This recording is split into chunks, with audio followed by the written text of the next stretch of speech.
Good morning, everybody. How you doing today? My name's Andrew. I'm Matt. I'm Grandpa. I'm Daniel. I'm Aunt Becky. I'm Mimi. And we're some of the Veggie boys. And girls. And we'd like to thank you for stopping by. Welcome back, everyone. It's so nice to see you. We've got a beautiful day on our hands. It's almost like you couldn't tell it just snowed the other day. It's crazy how the weather changes.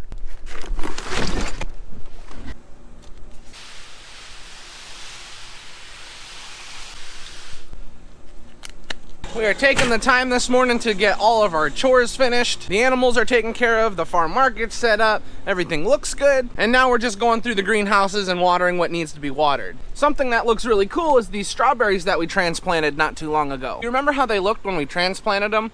There wasn't too much going on. Well, look at them now. Look at all this growth that is pushing out.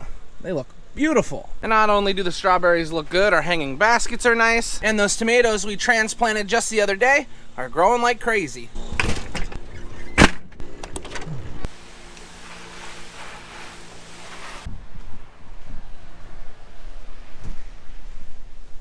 The last greenhouse I'm in and doing some checks on is greenhouse number 4. Now, I don't know if it's easy for you to tell on the videos, but every single day I come down here, I can tell these plants are growing. And it's amazing how it seems in a matter of no time the plants will go from looking like this to looking like these over here. But everything on my left-hand side here is going to be planted out into the field, and eventually some of you may be eating it, which is kind of a cool thought. It's every day.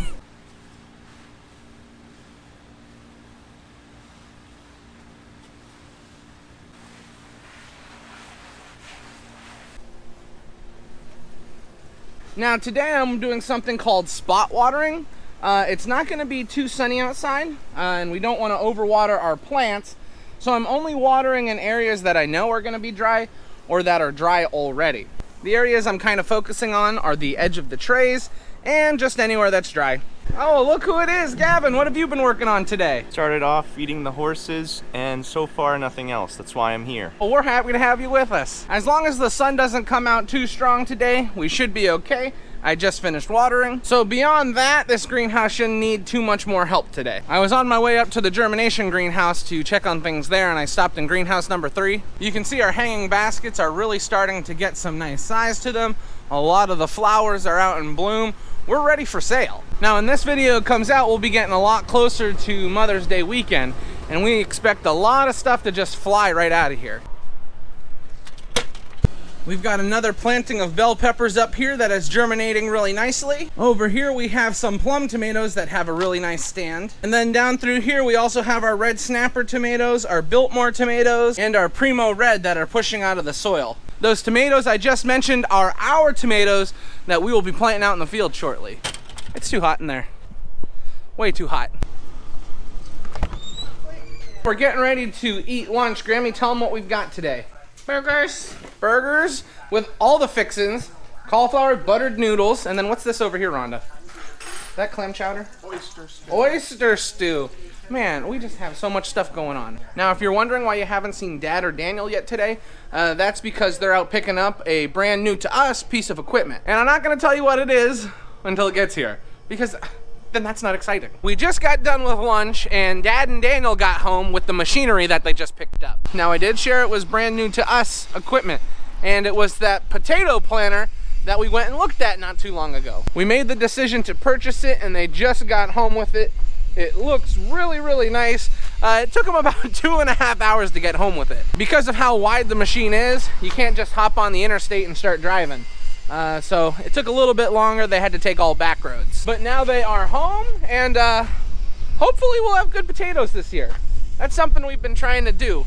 Get better at planting and raising potatoes. This should help us. So now that everybody is home and we got finished with lunch, we're heading down into the lower greenhouses because we have some more transplanting to do. Who turned the air conditioning on outside? It got so windy. Gavin.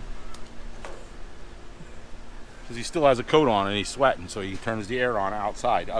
Doesn't know to take his coat off. Speaking of, look who's back to work. Where were you all morning? I was shopping. Don't you enjoy all the greenhouse sounds? So the other day we were working on transplanting tomatoes, and we got a few varieties finished, but we still had a few varieties lying around that we need to finish planting. Right now, Dad is working on Goliath, and Gavin is over here planting Mountain Fresh. This dirt is all dry, guys. It's hard to plant in dry dirt. I like a little moisture in my dirt. When there's moisture in the dirt goes in, the plant goes in the dirt easier. Actually, I shouldn't say dirt, I should say soil. Actually, it is a soilless mixture. I am just really confused today. It's because of all the stress Andrew puts me under.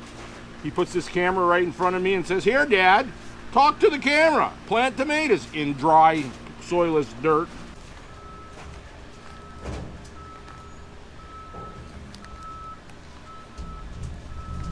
Now the tomato variety we're dealing with right now, Goliath, is a 68-day round tomato, and it's really, really good for slicing. It gets a nice tomato on it, a nice large tomato.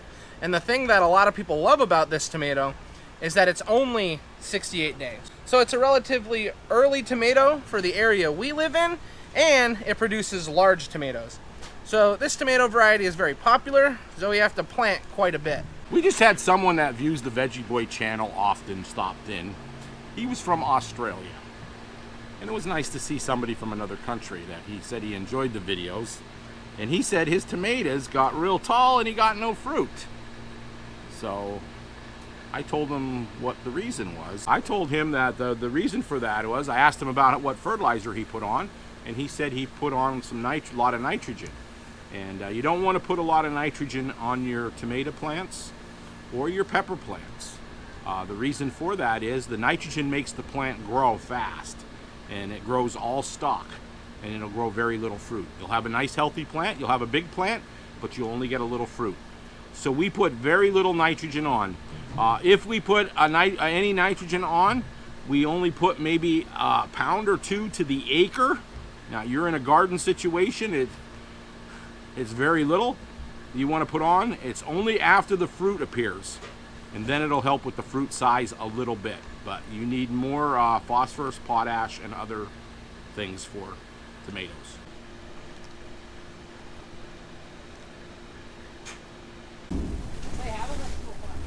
They have like a big garden. Dad and I just finished off the Goliath tomatoes. Now we're moving over to another early tomato, Mountain Fresh. I'm gonna plant the 6-inch pots, and Gavin's gonna continue working on 806s. Pot over there with tags in it. Good. Get over there and fill pots, pot filling boy.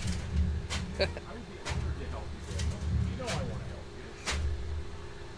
you. You need 806.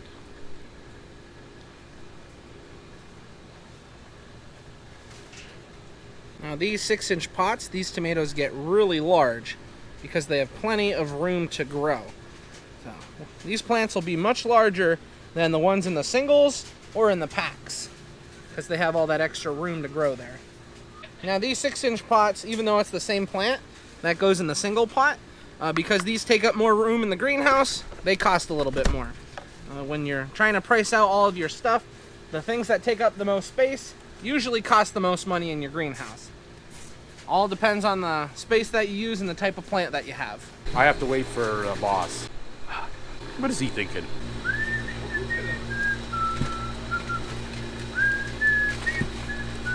Beautiful, Daniel, beautiful. Since we're having a tag shortage, Patriot bell peppers, haven't raised these in 5 years. So what we're gonna do, cross that off, and now no one will think that it's Patriot bell peppers. And we'll write Mountain Fresh on the tag. We do have tags coming, so we just need to label every tray. So I only need to make one tag per tray, so which is why it's okay to write them. So these tags are only for us to help us keep track of everything.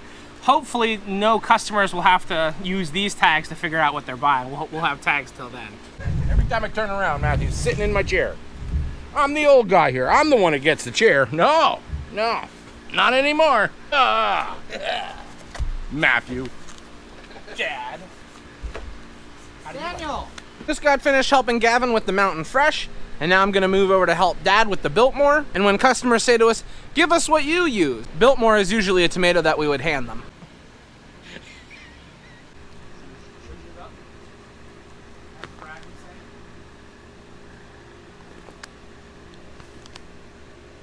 Are these over here Mountain Fresh, Dad? Those 4? Yeah. 5. You're gonna have to. No, the 6-inch pots. Yes. There's only 4 trays of 6-inch. Yeah, well, we have some started already. Well, you said 5. The problem with picking tomatoes is a lot of times it's hot.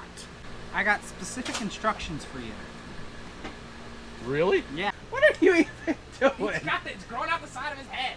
Matt's pulling a hair out of the side of Dad's head. Yeah, go find that seed for Grammy before she hunts us down. And now there is purple bell over here. Now the plants have gotten a little larger, but I need to do 3 806s of these purple bell. Now these purple bell that I'm transplanting, you can see the root structure has held up really nice. Now it is becoming a lot of roots there, and the problem we could have is that these plants are becoming root bound. Now what we do have here looks really, really nice, and it would probably take about 2 more weeks for them to get root bound, so it's a good time to get these transplanted. Now you may recall us planting these last year. Now these peppers have a really beautiful purple color to them, and then as they mature, they turn to a dark orange reddish color. The variety is called Tequila, if you are interested. We just finished off all of the peppers that we had to transplant. Now we're moving on to something a little different, eggplant. Now if you've never seen an eggplant start, they're kind of similar between tomatoes and peppers.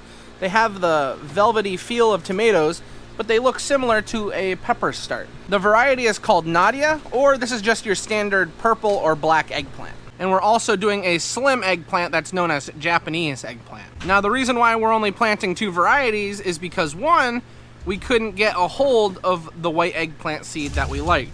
And we'd never tried any other varieties of white eggplant, so we didn't want to fool around with that because we know what we like. And the other eggplant that we normally plant is called a speckled eggplant. And well, we kind of had a crop failure with that while we were seeding it.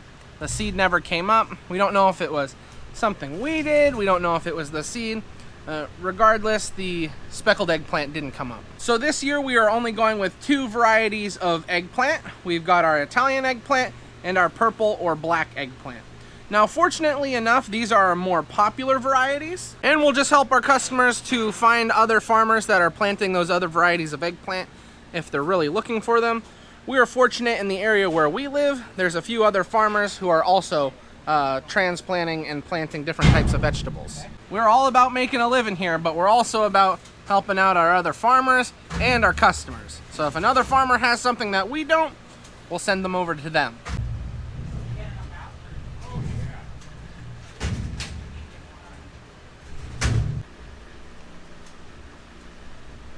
Before we can leave, all we've got to do is water everything that we transplanted today. It's a good thing I watered this morning because now it's cloudy outside. So the only thing we have to worry about is getting everything that we transplanted watered.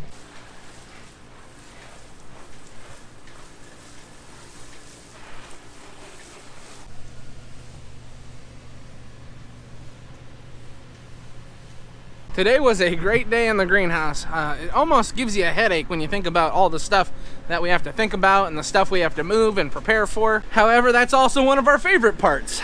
Getting everything ready, getting everything moved out.